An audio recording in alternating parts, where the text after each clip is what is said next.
جتنا بھی بیان ہوگا آپ اسے بغور سماعت فرمائیں تاکہ آپ یہ دوسرے مذہبی لوگوں کے سامنے آپ کے سامنے کھڑا ہونے میں کوئی ہچکچاہٹ نہ پیدا ہو اور آپ دل کھول کر یہ انہیں کہہ سکیں کہ ہمارے اس ہندوستان کو آزاد کرانے کے لیے ہمارے بزرگوں نے ہمارے اکابرین نے کتنی قربانیاں دی ہیں،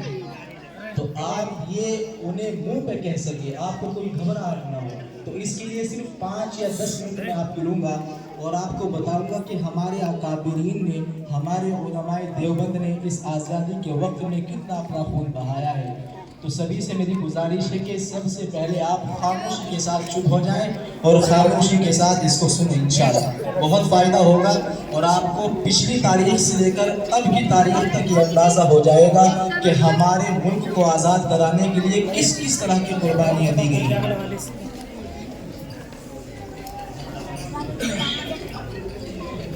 دیکھیے، ہندوستان سب سے پہلا صوبہ، سب سے پہلا شہر اور مقام کہ جہاں ہندوستان میں انگریز کے ناپاک قدم اس دھرتی پر آئے، اس زمین پر جمے، سب سے پہلا صوبہ، سب سے پہلا شہر اور مقام وہ بنگال تھا کہ جہاں پر انگریزوں نے اپنا تسلط کیا، جہاں پر انگریز آئے اور ان کے پیر جمے۔ تو میرے بھائیوں، اب دیکھیے، سب سے پہلے بنگال کا جو صوبہ تھا، وہی بنگال کا رہنے والا، سب سے پہلا آپ کا پیارا، آپ کا دوست اور آپ کے مذہب کا نمبردار، سب سے پہلے جو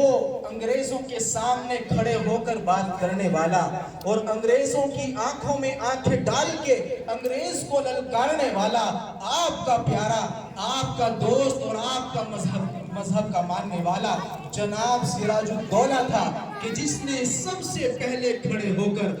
انگریزوں کے سامنے یہ بات کی کہ انگریز کی نہ تو غلامی تسلیم ہے اور نہ ہی جو ہے اس کی حکومت تسلیم ہے۔ تو میرے بھائیوں، سب سے پہلا جو تاریخ میں نام آتا ہے اور سب سے پہلے نواب سراج الدولہ نے 1757 میں یہ اعلان کر دیا کہ نہ تو ہمیں انگریز کی حکومت تسلیم ہے نہ ہی اس کی غلامی تسلیم ہے۔ تو سب سے پہلا انگریزوں کے سامنے کھڑے ہو کر بات کرنے والا، انگریزوں کی آنکھوں میں آنکھیں ڈال کر بات کرنے والا وہ کون تھا؟ ہمارے مذہب کا ماننے والا، ہمارا پیارا اور ہمارا بھائی نواب سراج الدولہ، جس نے 1757 میں ان کے سامنے یہ اعلان کیا۔ تو میرے بھائیوں، اب 23 جون 1757 کو جب اس نے یہ اعلان کیا تو اپنوں کی غداری کی وجہ سے نواب سراج الدولہ گرفتار ہو گیا۔ اب 2 جون 1757 کو نواب سراج الدولہ کو برسرعام قتل کر دیا گیا۔